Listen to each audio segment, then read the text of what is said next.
Hello friends, Namaskaram. Myself is Dr. Jinesh Soni. I am an advocate and a corporate lawyer. In today's class, we will study Section 503 of Bharatiya Nagrik Suraksha Samhita. The topic is quite important for junior lawyers because whenever a property is seized, an inter alia seizure is reported to the concerned magistrate, and practically it is not possible to produce the alleged property before the magistrate. In that scenario, we have to apply as per section 503, subclause 1 of BNSS. The glaring example to understand section 503 of BNSS is a car or a two-wheeler because the alleged articles are property, but despite of that, practically it is not possible to produce such property before a criminal court, means a court of magistrate. In that scenario, we have to understand section 503, subclause 1 of BNSS. Please note down the steps so that we could ascertain the ingredients of section 503, subclause 1 of BNSS. Point number 1. Whenever the seizure of property. So, we could say that the seizure of property is the primary step for the application of 503 subclause 1 of BNSS. If there is no seizure, in that scenario, 503 subclause 1 of BNSS would not be applicable. Apart from that, to understand seizure, we have to understand the basic protocol of section 105 and 185 of BNSS. So, again, I am coming on point number 1 that says whenever the seizure of property. Point number 2 is that by any police official. Point number 3 is that is reported to a magistrate. We may also write magistrate or a criminal court.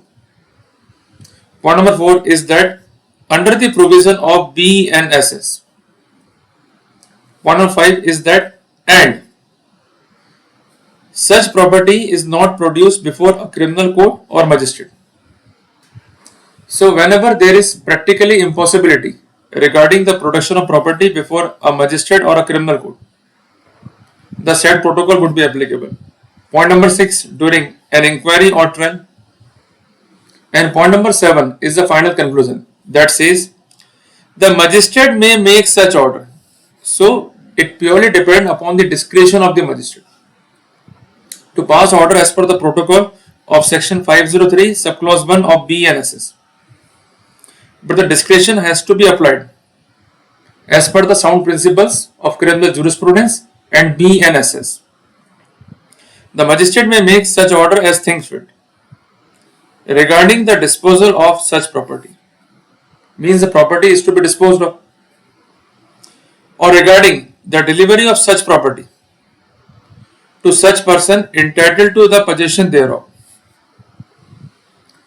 As far as that concept is concerned, in that scenario, the person from whose possession the property is recovered is to be ascertained. And if the owner is available in that scenario, the property is to be given to the concerned owner. Please be noted.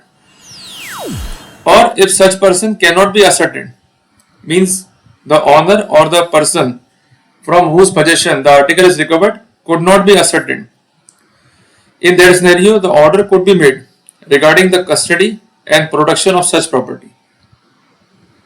So basically, we have to understand section 503 in light of section 497 of Bharatiya Nagrik Suraksha Samhita.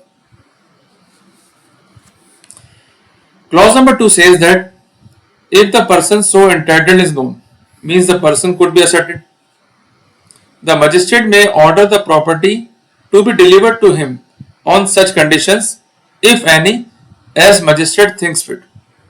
Basically, the said process is known as Supurdginama.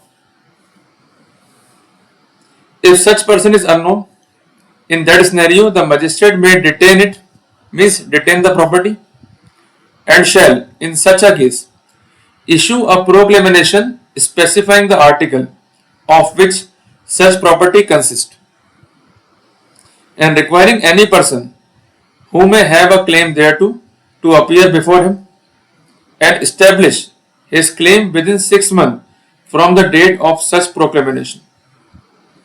So basically, subclause 2 inter alia incorporates the two conditions. Number 1, where the person is known or where he is unknown.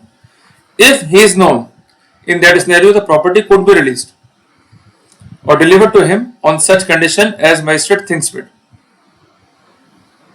For that scenario, the concerned applicant has to submit the surety bond along with a personal bond. But where he is unknown, in that scenario, the magistrate may order to detain the property, and the concerned magistrate is duty bound to issue a proclamation specifying the property.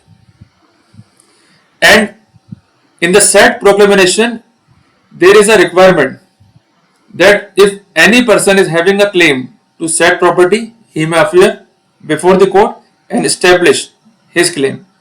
And for this, the said person has to submit the documents, so that on the basis of consistency and corroboration, the claim could be asserted. And the said process must be concluded within 6 months from the date of proclamation. In case the said person failed to appear within 6 months from the date of proclamation, in that scenario, the further order could be made regarding the disposal of property. To be noted that the said section corresponds to section 457 of CRPC. And to understand section 503 of BNSS, we will take an example. For example, there is a seizure of a car. Practically, it is not possible to produce car before the court.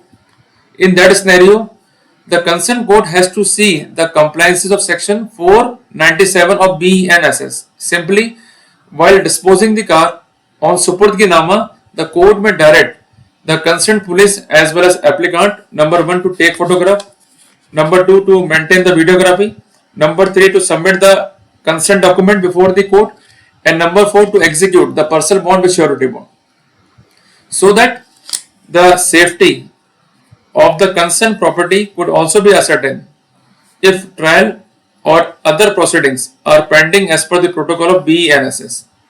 So I think that in the present class, I enlighten all of you about the subject in theoretical as well as in practical way.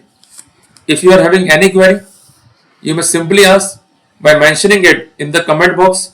See you in the next video. Till then, Jai Hind, Jai Bharat.